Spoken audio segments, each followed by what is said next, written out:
Down the Barrel starts now. Good evening, it's Wally Sweet here with the CUSF Down the Barrel podcast and videocast. With us tonight, not as usual as Dave the President, but we got Michael Stone joining us with a brand new segment. We got Mike Heineck from Alberta, field officer, and then we got Ryan, who's going to be teaching us about barrels today. So first off, I want to give a quick shout out to our viewers and listeners, but also to our sponsors, Cabela's Outdoor Funds. Every time you round up at Cabela's, it goes to their outdoor fund, which helps programs such as ours. Beretta came on as a sponsor. Thank you very much for all the swag, Beretta. Way to guilt people into buying guns, but whatever. And then we have Vortex Optics.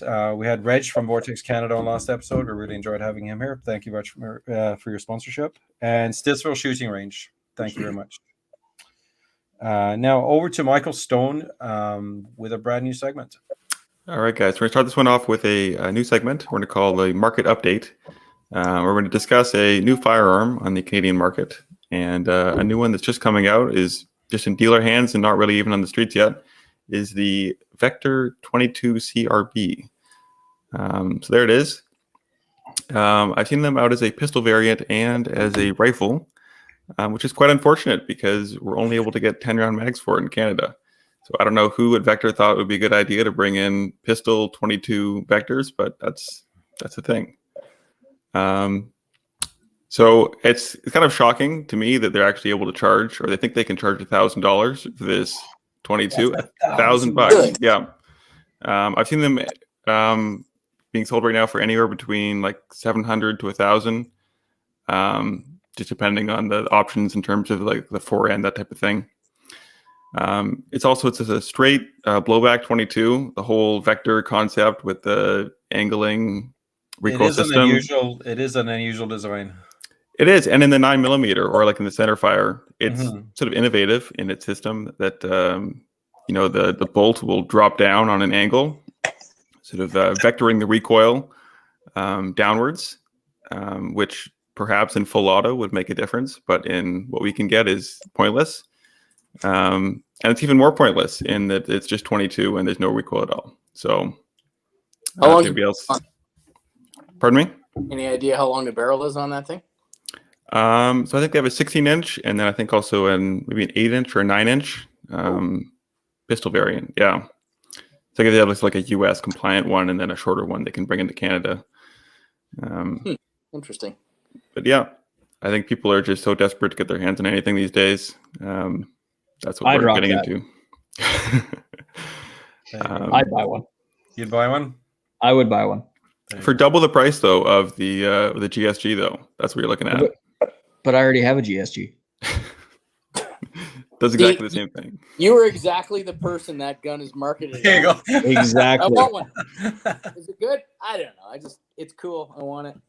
$1,000, sure. Style points count for something. Yeah, right. It's a conversation starter, that's for sure. Exactly. Yep, that's right. All right. Well, that's about it. We can move on with the show. Roll on. Well, we got Mike here. Mike, you're a field officer. You're in Alberta, correct? Alberta, Saskatchewan. So I'm literally on the border. Okay. Saskatchewan is like 100 yards that way. Like Lloydminster? No, hang on. Yeah, Lloydminster. Right, Brent Lloyd. Okay, cool. And what do you do as a field officer for us? I'm trying to coordinate with all the clubs together. I'm trying to get CRPS kind of brought into our neck of the woods so clubs can have matches on their own.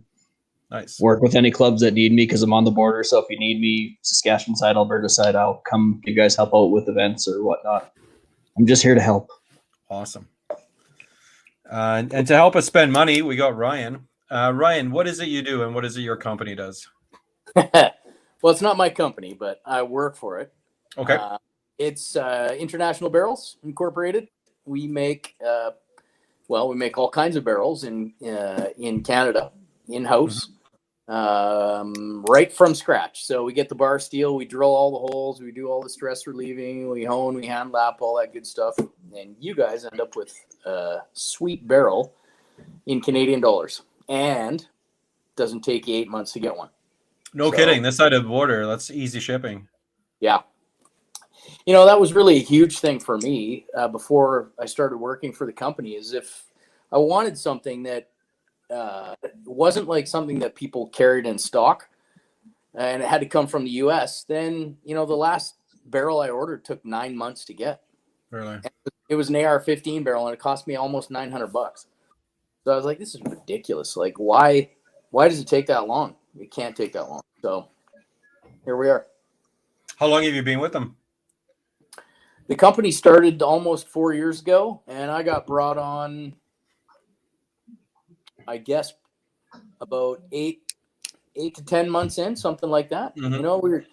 We spent the entire first year tooling up and trying to figure out how to do it, and wrecking a lot of steel in the process until we got everything right. And yeah, that was it. But they originally brought me on because they had a guy that could deal with the actual machining of the steel and the making the barrels and all the tolerances and all that stuff. But they didn't have anybody that knew anything about what to make or what the twist rates were or what the bore diameters were supposed to be, the different types of rifling, what was good, what do people want? So that's why I got brought on. And then I got weaseled into doing sales and all the other stuff that goes along with it. So it was up until last summer, it was pretty crazy. But So what's your background before this? well, I mean, I spent 23 years in the Army.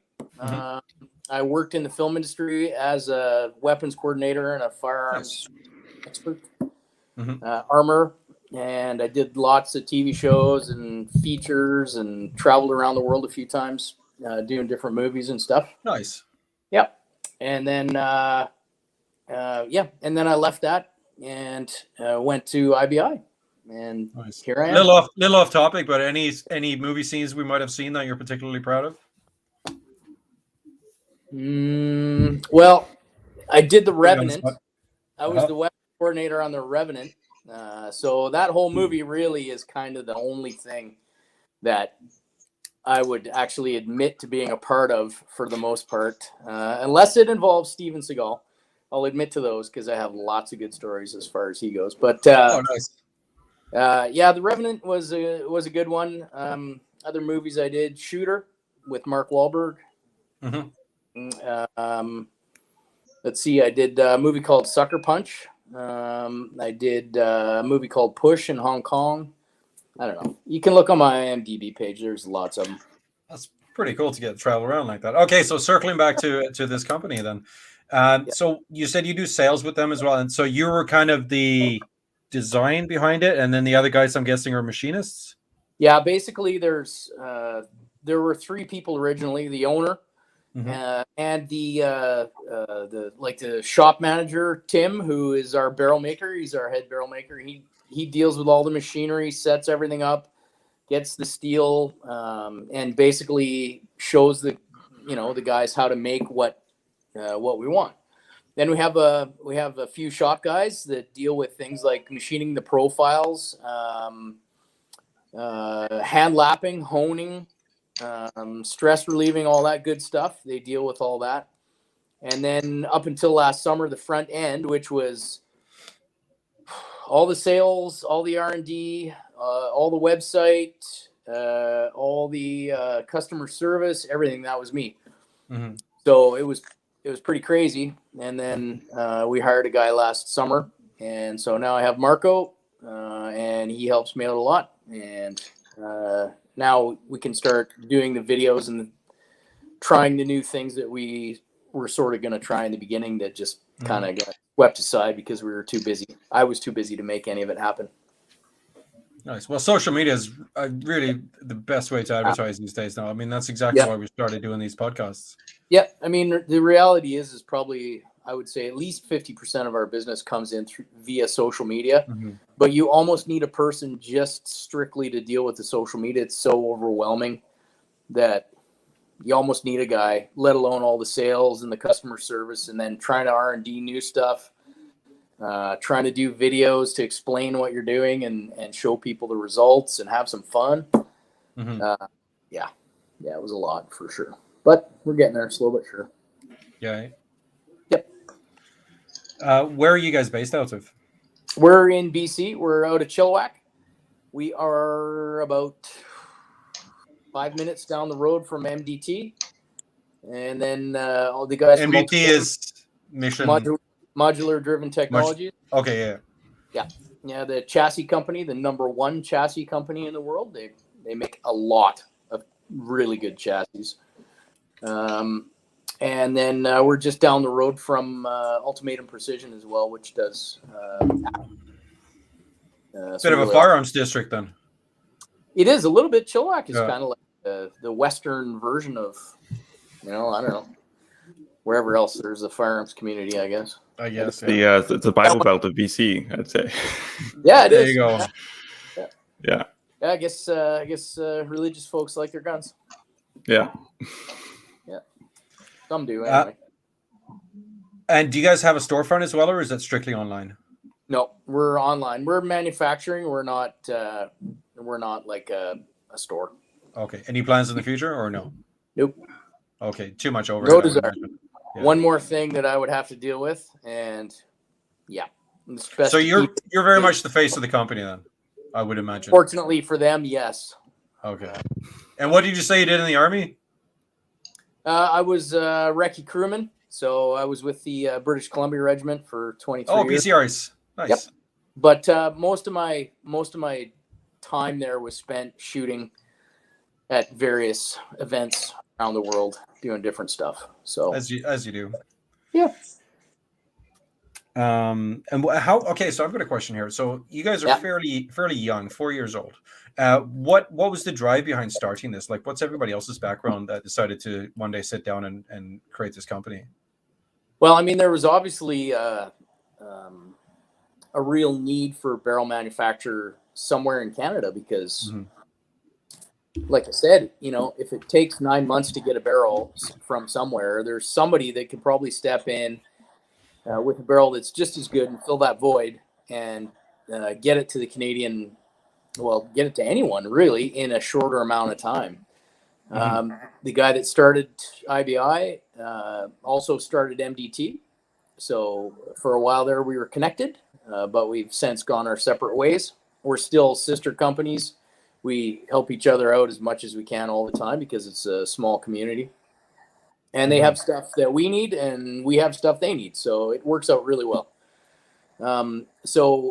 After we split from MDT, basically it was just us, and away we go.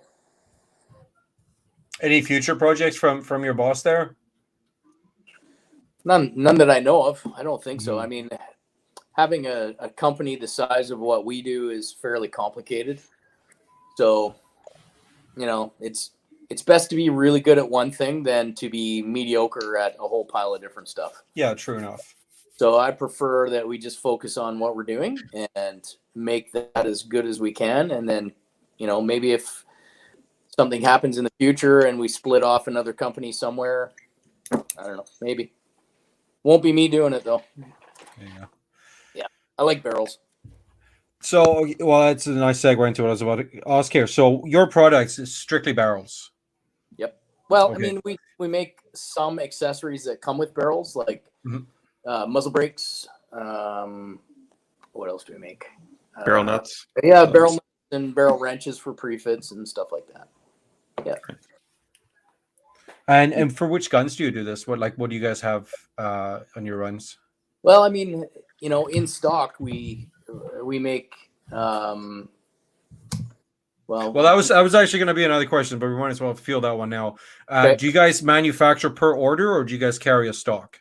we do carry stock in some stuff. Okay. Like part of the precision rifle community is guys that want to have specific gunsmiths build their stuff.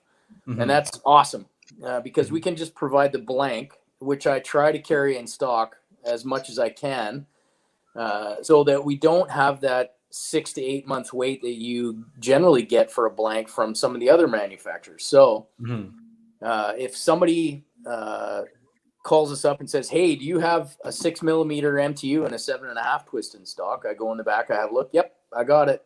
Okay, I'll take it. And it goes in the mail the same day or the next day or whenever the next mail run is going out. And you have it in your hands in a a much shorter time than what you would if you ordered one from somewhere down in the States. Oh, 100%. Like And if I mean, sorry, go ahead. That kind of goes for the States too. Like I have gunsmiths down in the States that say, I don't want to wait 8 months to get a barrel from even the guys down there. So they phone us up. Hey, do you have this in stock? Yeah, I got it in stock. Okay, good. We ship across the border once a week. So, you're waiting a week at least anyway. But after that, it's in your hand quick and dirty. Cool. Okay, so back to what I was asking. Sorry, did you have something? No, sorry. So back to what I was saying earlier. So which guns do you guys make barrels for? Or is it Well, we make lots of blanks, and we also make prefits for Remingtons, Savages, Tikas. I make barrels for AIs. I make barrels for impacts. Pretty much any high-end action that you can think of, I can make a barrel for it, no problem. Desert Tech, I make Desert Tech barrels. what's the turnaround on, say, if somebody wanted a custom job that you typically not do? What would be the longest somebody could expect to wait on one of your products? Maybe 4 weeks. Maybe a bit longer if it's super complicated, or if it's like, say, maybe a carbon fiber barrel that we have to sort of re-engineer things for a little bit, or reprogram the machines for. You might wait 6 weeks maybe.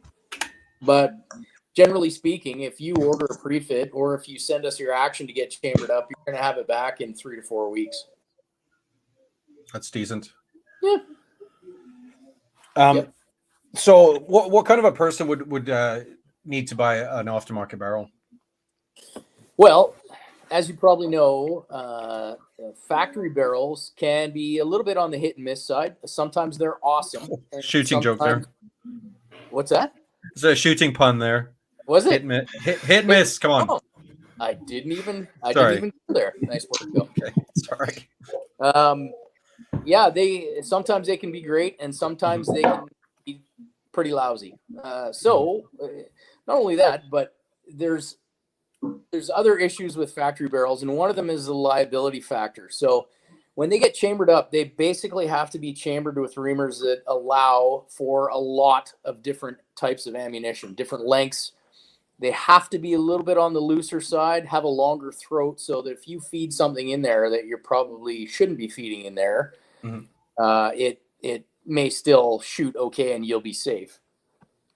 That's great for liability, but it's not great in the accuracy department. So what we can provide is a barrel that has a lot more care and attention paid to it. The tolerances are a lot tighter. The chambers are better. And just in the end, they just shoot better. They're not pumped out on a machine. Every single one is hand touched and lapped and inspected a couple of times to make sure that it's good to go. And so usually you end up seeing that on the paper in the end. Plus, if you're looking for something like, say, you have a Tika and you want to turn it into a caliber they don't offer, well, hey, Bob's your uncle, or IBI's your uncle. Yeah, fair enough. We'll be able to do it for you, no problem. Or if you want a different length that they don't offer, or you want to do something with an action that somebody hasn't done before, say you want to shoot F-class with a Seiko action, sure, send it to us. We'll slap a barrel on there for you and get you rolling, no problem. Do you guys have like varying, I don't know how to phrase this, probably like degrees of barrel? Like, say, like I shoot a Savage Mark II. So do you guys have like a basic model, a little bit of higher end model, a nicer one, or nope? It's all same steel, same everything. We ventured into that market a little bit, and it was a giant headache. And we don't want to be known as a company that makes some so-so barrels and some really good barrels. We just want to be the company that makes really good barrels. So we don't, even our OEM barrels that we do for manufacturers all get all the same processes that our precision rifle barrels get. Our 22 rimfire barrels, our AR-15, well, when we could shoot AR-15s, the AR-15 barrels had all the same processes applied to them as the precision rifle barrels, and they shot, well, I mean, really well for some people. And so, we only make one level of barrel. That's it. Well, that's commendable. Yeah. And that makes sense. Well, it makes sense when you explain it like that. Yeah. What kind of a difference could somebody expect to see in shooting, like percentage wise, or inches over yards or whatever? Is there Well, a I mean, marketable difference? yeah, I think if you're talking about shooting at 100 meters, the average, I would say, the average factory barrel in a reasonable action with a reasonable barrel on it, like say a Remington 700 Police, which is kind of the benchmark there for a while as far as 308s go. In factory guns, they shot about 3/4 of a minute with federal gold medal match. So if you pull that off and you put one of ours on, you're probably going to shrink that by about 1/4 of an inch, depending on how good a shooter you are, and what you're doing. And of course, that magnifies the further out you go.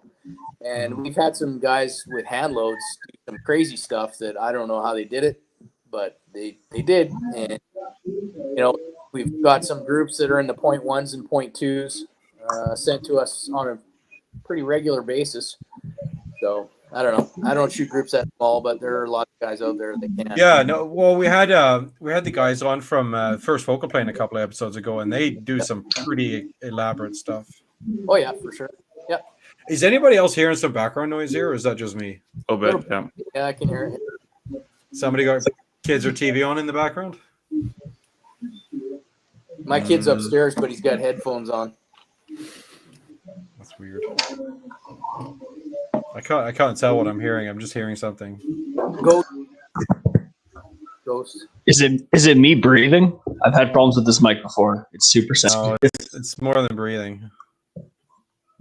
Well, it sounds better now. What is that? Seriously. I don't know.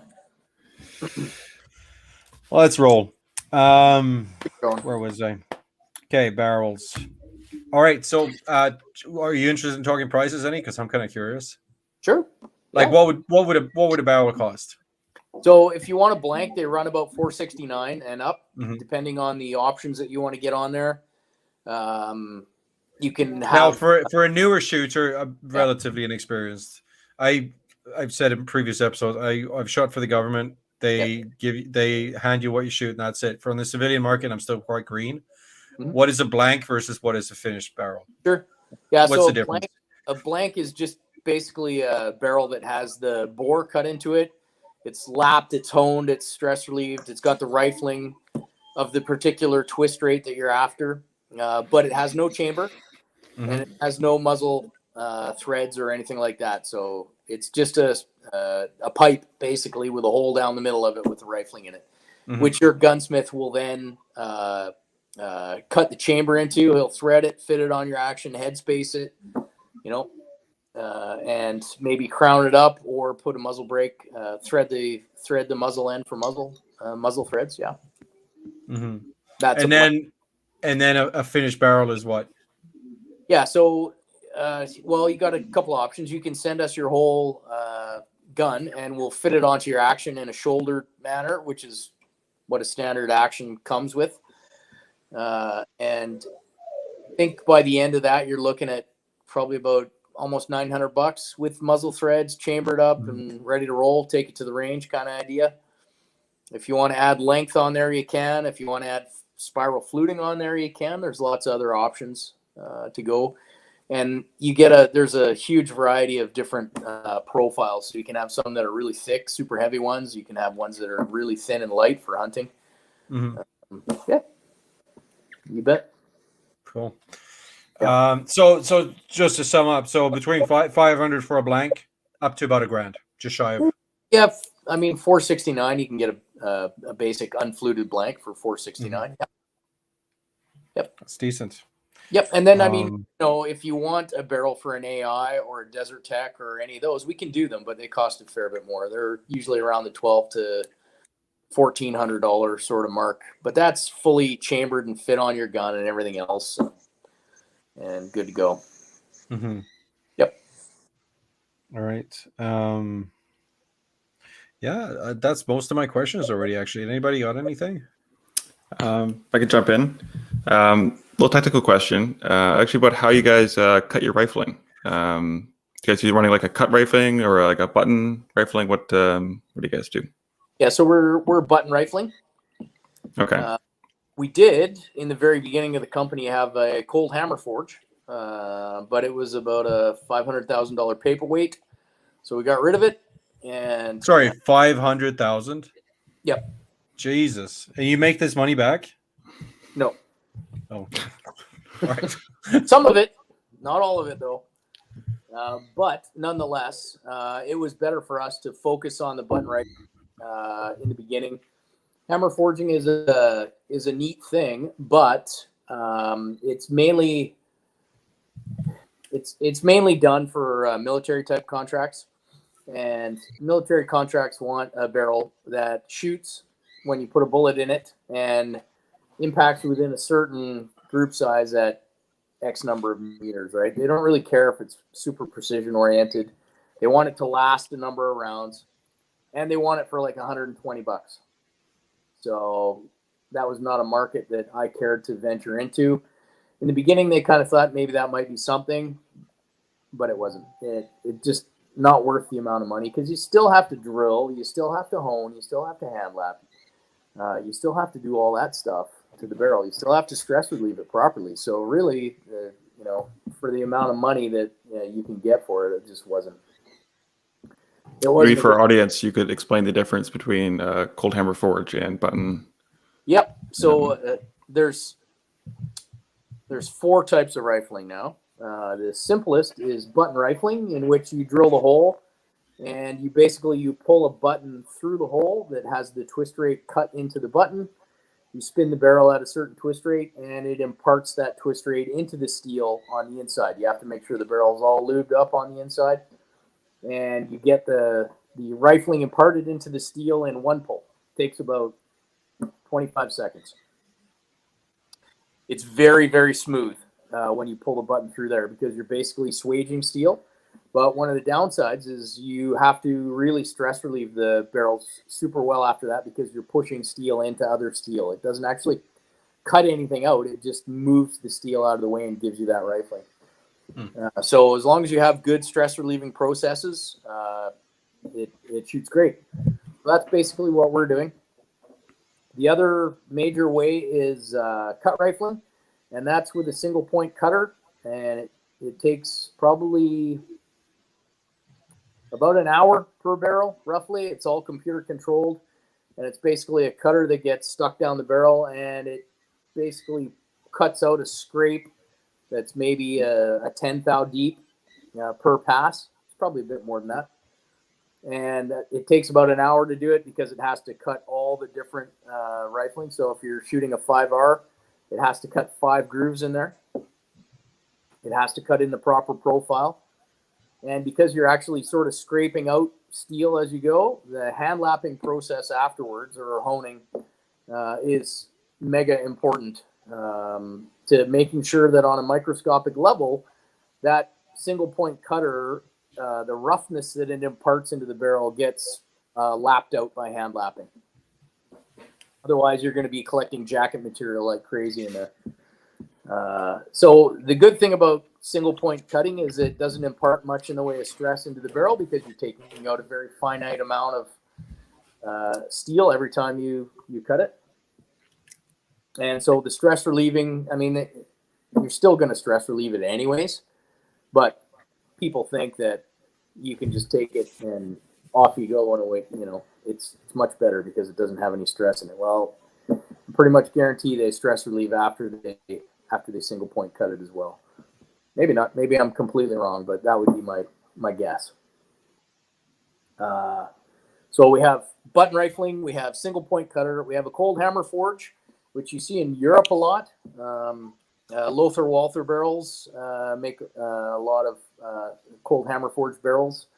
If you shoot C7s, Colt Canada, Demaco, they're all cold hammer forged. Glock, pretty much all Glock barrels are cold hammer forged. And so what that is a piece of steel that gets a hole drilled in it, and that steel basically gets compressed around a mandrel, is probably the easiest. It's got hammers that come on it, and they're like bang, bang, bang, bang, bang. As the barrel's getting fed through, the hammers are basically squishing it down. So it has a couple of benefits. as you work harden the steel, it gets a little bit harder. So you might get a slightly harder bore, definitely harder outside. So you may get a bit more life out of it. But yeah, it's a massive, huge machine, and it quite honestly, it doesn't really save any time. And you never really see cold hammer forged barrels in North America, at least anyway, sort of at the top levels of the game. So if you look at the guys that are winning stuff in either F class, bench rest, target rifle, PRS, even with AR stuff like high power, none of it's really cold hammer forged barrels yet. So the fourth way is electrochemical barrel making, and that's basically almost like wire EDMing, and that's becoming a thing. Although I haven't seen it yet. You're talking about actually like depositing metal down to form the barrel. Yeah. So they run Wow. they run a wire. It's the steel's all drilled and everything and lapped on the inside. They run a wire in there, and somehow there's an electrode that imparts erosion into the barrel, and that's what cuts out the lands and grooves. Oh, wow. Holy It's shit! it's a new thing. It's I saw it at SHOT Show, I think about 2 years ago. It's a new thing. How they shoot, I don't know. Probably pretty good. You would think that it would be kind of a neat idea, but I can imagine the setup for it is insanely expensive. That sounds kind of slow too, I'd imagine. I would think so. Yeah. I would think so. There must be some weird benefit to doing it that way, though. If Well, I we guess already have the other three. Stress relieving is one thing, and probably the smoothness of the inside of it after might cut down on your hand lapping time and all that as well. But I'm not sure, to be honest with you. That sounds like something that would be open to like mass-produced barrels only. Yeah, maybe. I don't know. Not sure. Because you said this what did you call it? The cold forging? Cold hammer forge, yep. Cold hammer forging. You said that was more for bulk military applications. It is, yeah. Yeah. Yeah. So maybe this is a slightly cheaper version for that. Yeah, it's possible. Yeah, for sure. Yep. Yeah. So those are the four types of rifling that are basically being employed these days. Button rifling is probably the most common. We do it. Benchmark does it, and there's a pile of other companies in the States that do it and around the world. It's the easiest, and it shoots great as long as you pay attention to the process. The button rifled barrels shoot just as good as the cold hammer or the cut rifled barrels. People will tell you it's untrue, but not. I've shot them all, and I can tell you from experience that they shoot just as good. And that would be your best cost to benefit ratio as well for the average consumer, I would imagine as well. I think so. Yeah, you're probably going to pay a bit more money for a cut rifled barrel just because of the amount of time that it takes to actually construct it. So, whatever. If people just shoot whatever makes them feel comfortable and confident, right? If cut rifle barrels are your thing, awesome. Carry on. If button rifle's good, carry on. It's good. People with cut rifle barrels get beat by people with button rifle barrels all the time, and the other way around. So once you get to that point, it's all it's about the driver, not the stick shift. Absolutely. So I had a question about one of your products. So I noticed you guys are selling carbon fiber barrels now. Yeah. So for a long time, Proof Research was kind of the company that, at least in my mind, sort of put that out there. And I don't know if they were the first ones in the market, but they were the ones that really blew it up. Yeah. Now you guys are doing it too. Yep. Was that sort of inspired by Proof, or how did that go? Well, carbon fiber barrels are kind of a neat thing. So we looked into it and we thought, yeah, you know what? Maybe we should take a crack at it and see how it does.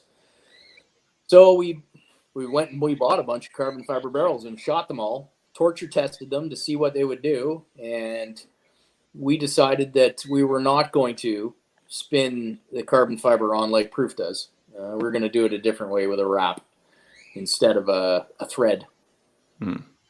So, which was kind of unfortunate because we had bought all the equipment to spin the threads. I had no idea how you guys actually put the carbon down. That's very interesting. So you buy like a roll of it, I suppose, and then just sort of twist it. Not really. No, it's laid over a precision ground mandrel.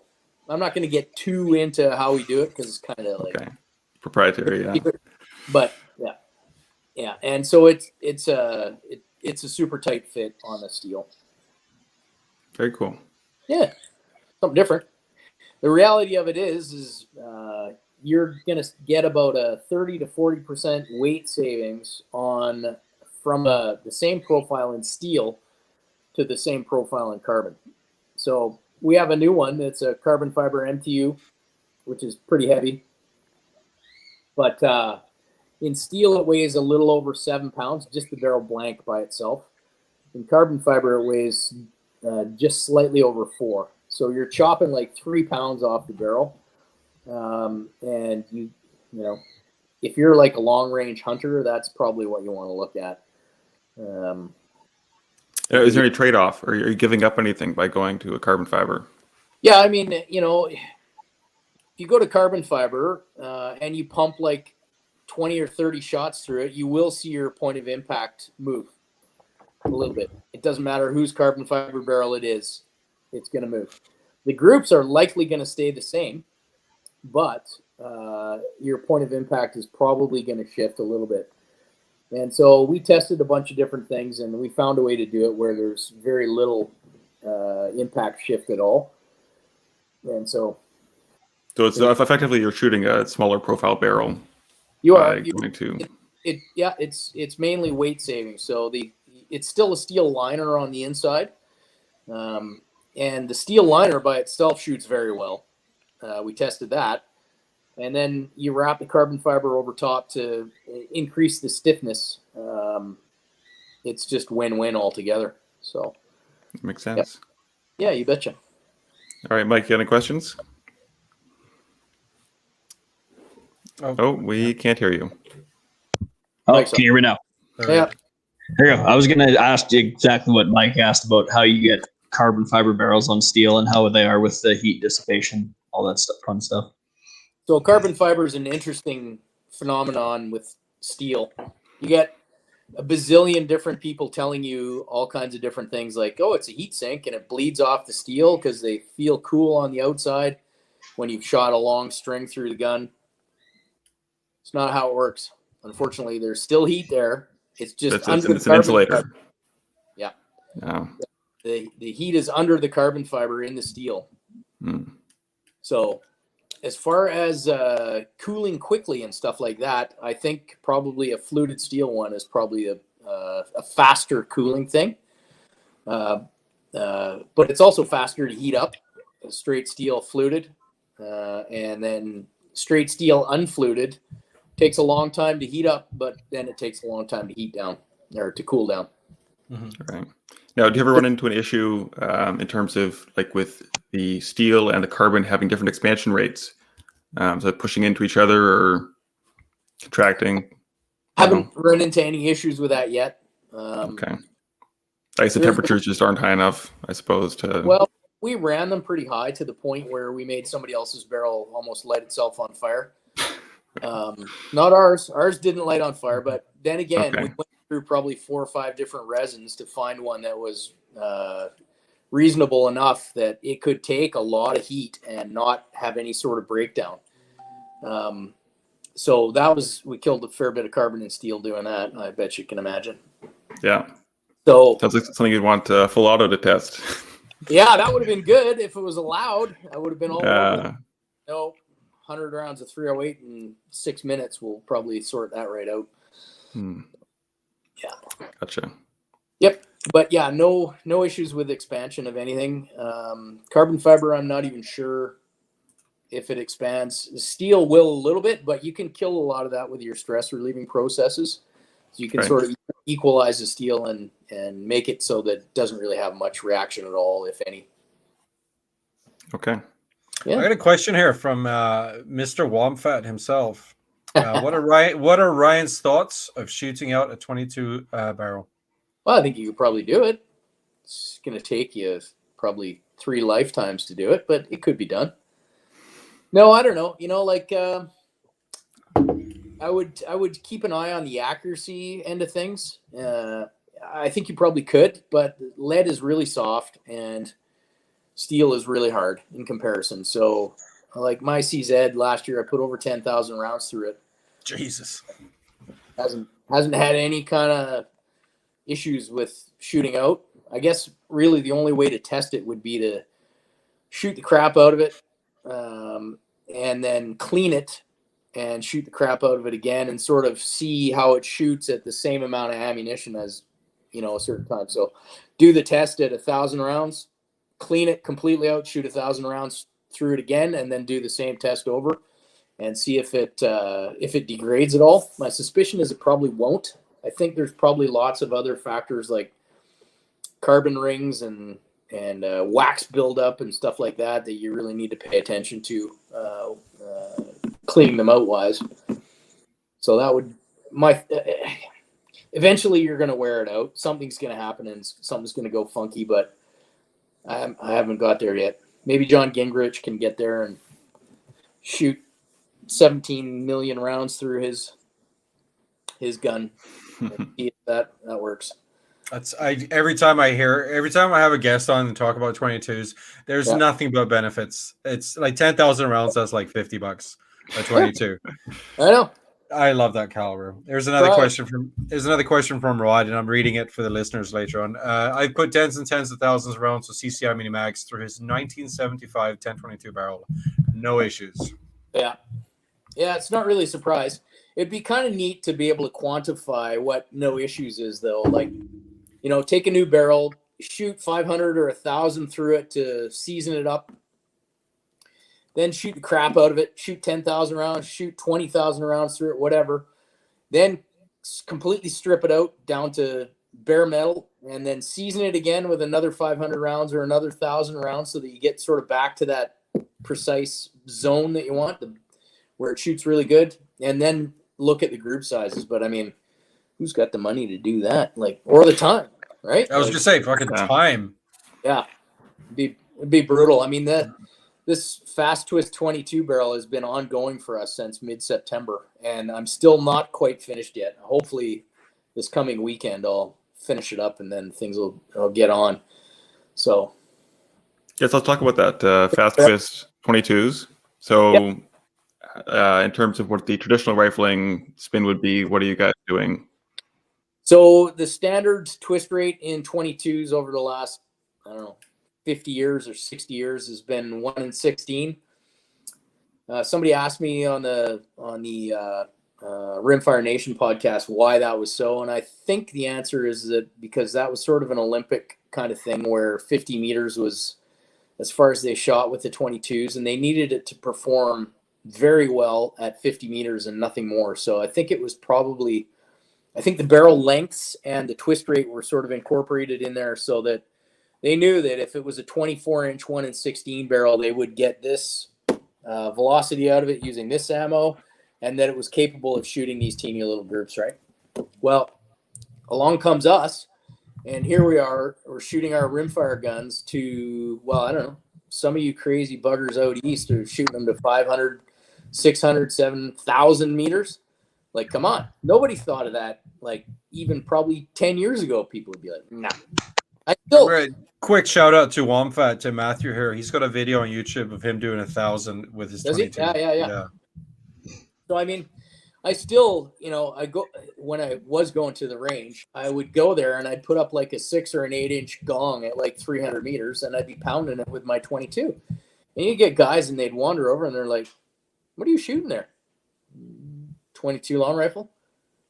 Where's your target? That 300 meters. They're like, what?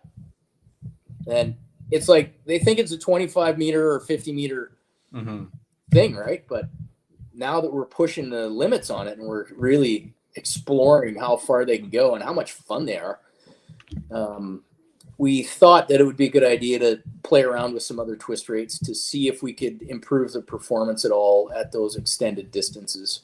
that people hadn't really explored twist rates for. I mean, there are some other barrel companies that make some different twist rates for it, and that's cool. You know, more the merrier, really. But we wanted our own to be kind of special. So, Gotcha. So as you go to a further length, it's advantageous, you're saying, to have a faster twist rate.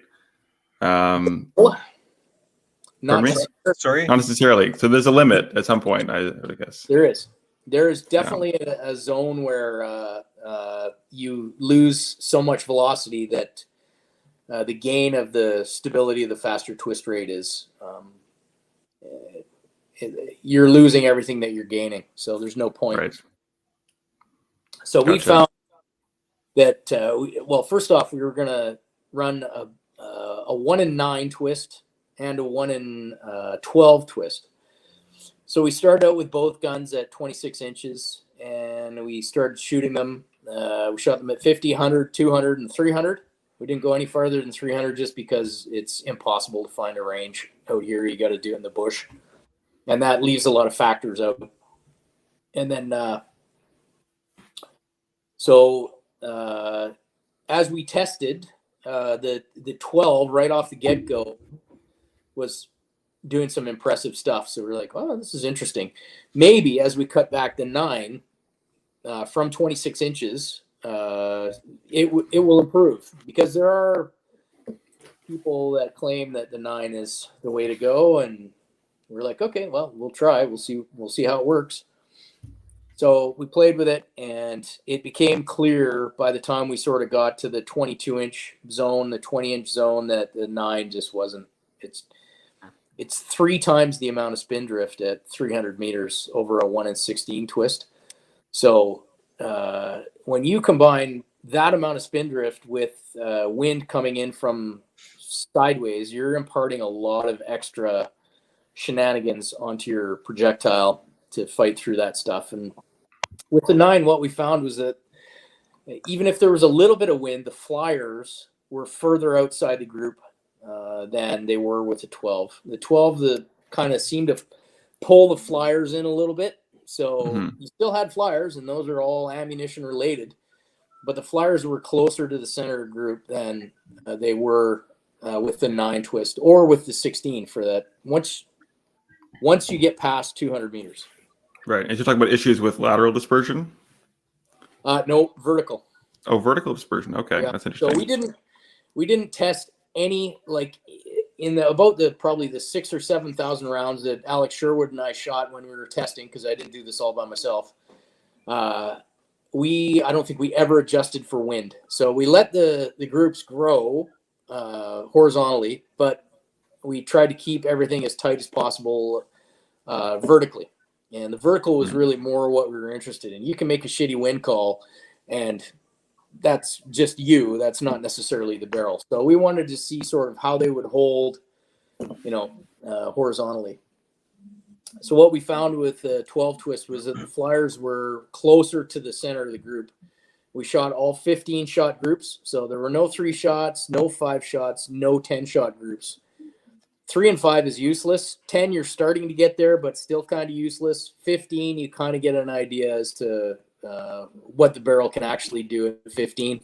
Really, you should probably shoot like a 20 or a 25 shot group, but there's time and ammunition limitations and all that stuff as well. So we just settled on 15 shot groups. That'll give you a good idea. And yeah, with the 12 twist, we saw that the flyers seemed to be closer to the center of the group than they were with the 16 twist or the 9 twist, especially the 9 twist. It would throw some really crazy flyers every once in a while that, were uncalled. But, unfortunately, we did dabble a little bit in weighing ammunition, and unfortunately, it makes a difference. I'm sure filling rim thickness makes a lot of difference, but I just don't have time to go there. So Getting out the calipers and sorting your ammo by thickness. That would be a year's worth of research right there, and then trying to figure that out for every type of ammunition and blah, blah, blah. So we just took some SK rifle match, and we shot some that was just fresh out of the box. And then Alex actually weighed a bunch of them, didn't sort any rims or anything like that, but just weighed them, and it seemed to weed out the flyers a little bit more.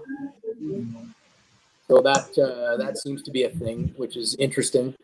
But yeah, so the 12 twist is what we went with, and it shoots good.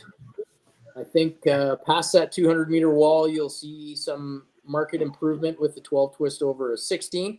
Now, that's not to say that a 16 won't shoot as good. I mean, you can have a 16 twist barrel that is a humdinger from somewhere to be a factory barrel. Like we were testing Bergera B14. The thing shot awesome. Like it shot really good out to about 220 meters. Then the 1 and 12 sort of took over. And I don't know if that has anything to do with the quality of the barrel, but I think some of the production factors that go into it at that point, like the chamber and the lapping and stuff like that, probably start to take over. And we saw that the standard deviation over 25 shots to 50 shots on our 12 twist was much lower than it was in the Bergera factory barrel. Okay. So I think that's a good takeaway for guys as well, is that you're probably going to center more shots in the center of the group. You're still going to have flyers. You're still going to have to do your homework with ammo. But you're probably going to also see a better SD than what you're going to find in a factory barrel over a given length. So. All right.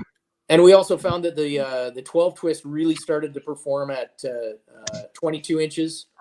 And right now it's currently at 18 inches. I chopped it back. So the way we did this was we started at 26. We shoot it at 50, 100, 200, 300. Then we cut 2 inches off, then do it all over again. And there were days when it was so freaking cold that we were all shivering and, it was crazy. And so we would shoot some and we'd be like, I don't know, I can't concentrate. Can you? No. So that day was wasted. We burned through, 500 or 1,000 rounds, and then it would just be like, oh my God, I can't deal with it cold. Because in BC, 0 degrees is really not much fun to be out there in, because it's probably raining at the same time, and that wet cold cuts through all your clothing. It's to the bone. It is. It doesn't matter how much you wear. It's different than when you're in the prairies and it's dry and you can bundle up, good to go.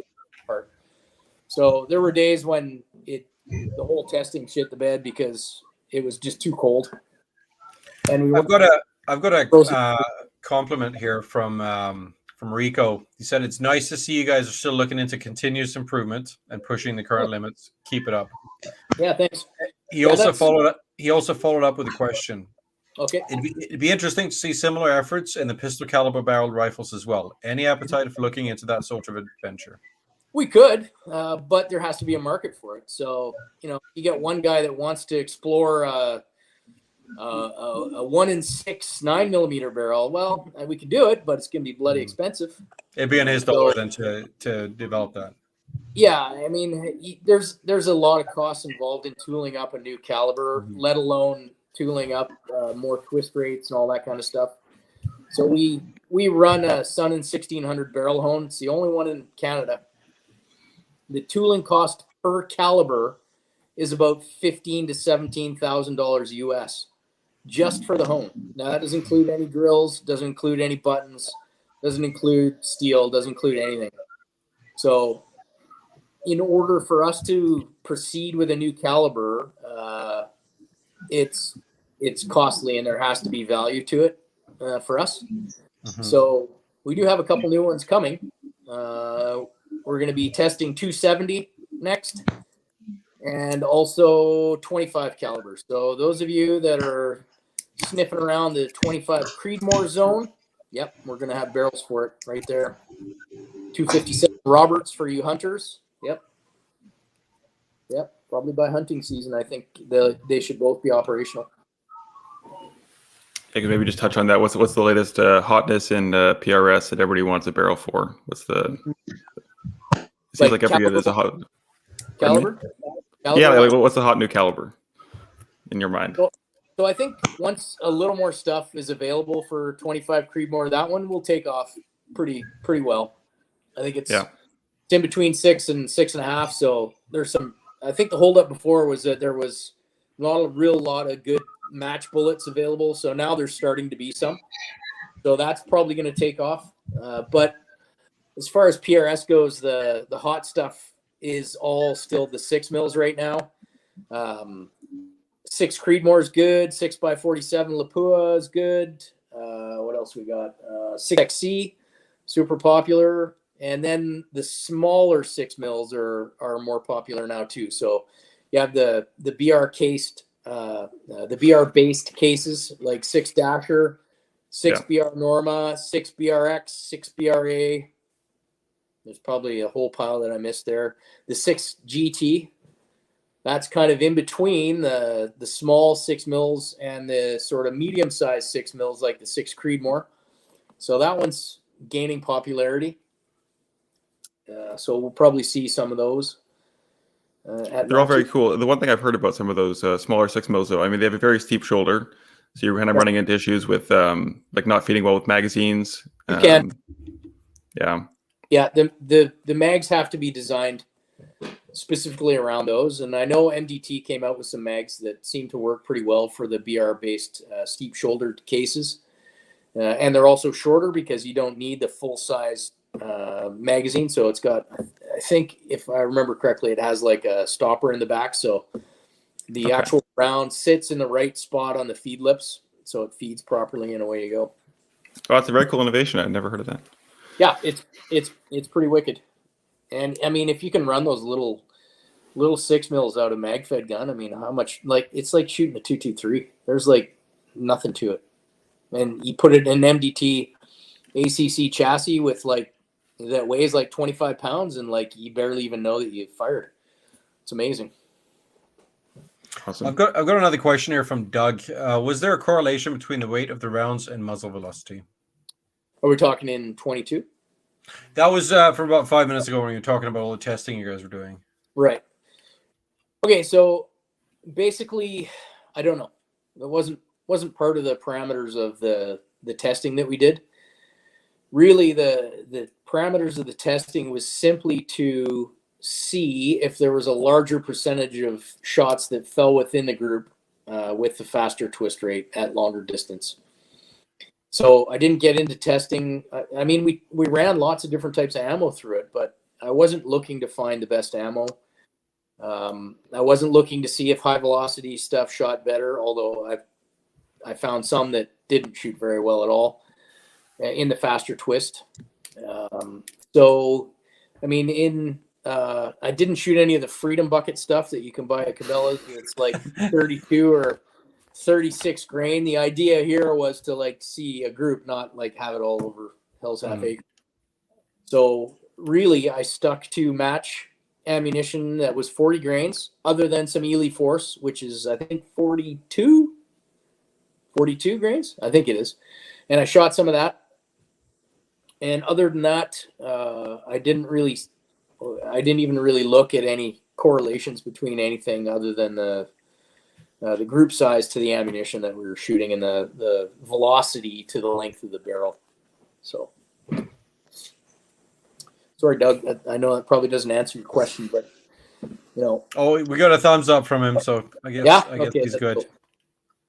Yeah, I mean, in 22 ammo, there really isn't that much variation. I think the lightest that's sort of commercially available is around 36, and then the heaviest is the Ely Force is 42, and then there's some Aguila stuff that's subsonic that's 60 grains and whatever, but that stuff doesn't Super Sniper. Doesn't shoot in any gun I've ever shot. So who knows?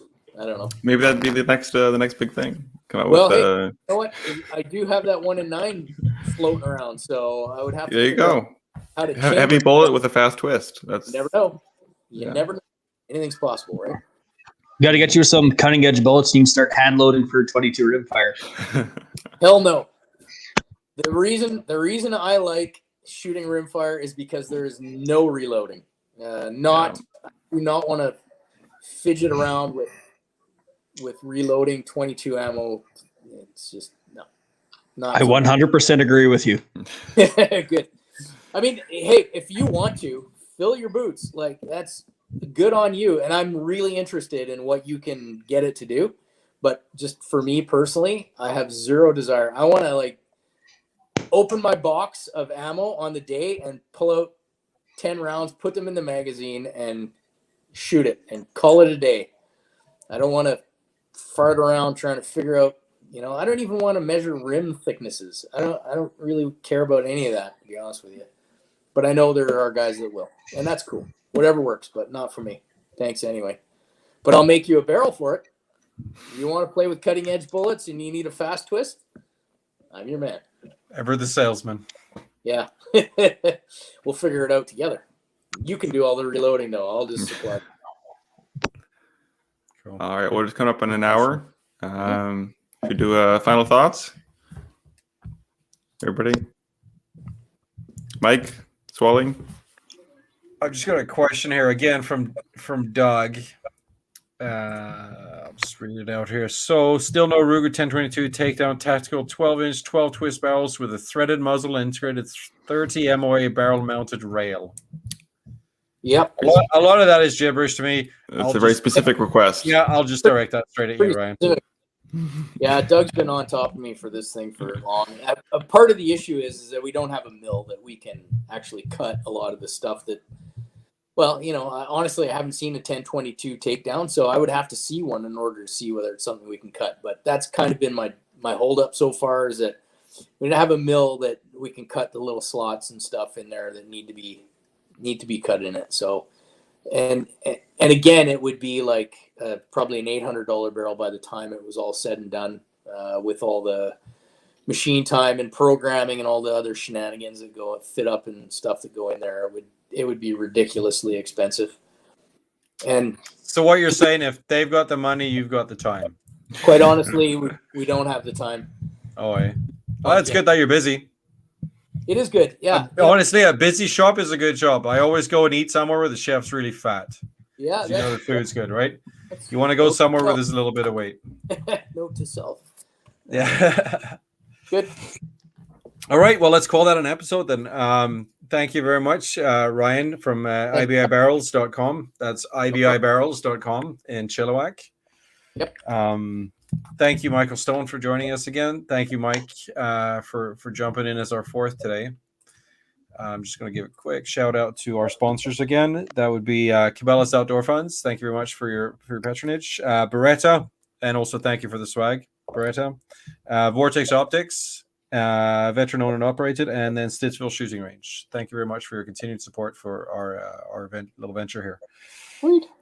And I want to make sure our viewers and listeners know to check out our podcast, where we have the audio version of all this. We can be found on all your major streaming hosting services as a Down the Barrel with the CUSF. That's Down the Barrel with the CUSF. Look us up on your Apple or whatever. Next episode will be in 13 days and 23 hours from now. So we're doing every 2 weeks, Mondays at 6 p.m. Pacific. Starting off the podcast week here, we found out when we're trying to find a day for this. We start the week with us, and then we've got First Focal Playing Guys on Tuesday, Rimfire Guys on Wednesday, and then Slamfire Radio on Thursday. Make sure you guys check out those podcasts as well. Nice. Yeah, it's getting busy. Like I'm this is growing so much in the little time I've been a part of it all. Anyways. I just wanted to say if somebody watches this and they have questions, like Doug did there about what we can produce, or if we make something, or they didn't understand something that was on the podcast, or what the benefits would be, you can just shoot me an email. It's easy. It's Ryan, RYAN at IBIBarrels.com, like you see down below there. That's my direct email, and I'll get right back to you, and I'll either give you the thumbs up or I'll tell you to take a hike. One or the other. Probably not the hike part. Honestly, do you know what? Customer service goes a long way. It does. Yeah, it's good. And you know what? I want to see people shooting all kinds of stuff. So if you got something funky that you think that might be something, let us know. I'll give it a crack, for the most part. Unless you're Doug. Then no. All right. Kidding, Doug. All right. Yeah. All right, cool. That's a wrap. Okay, gentlemen, stick around. I'm gonna play the extra here, and then I'll talk to you guys in a bit. Roger that.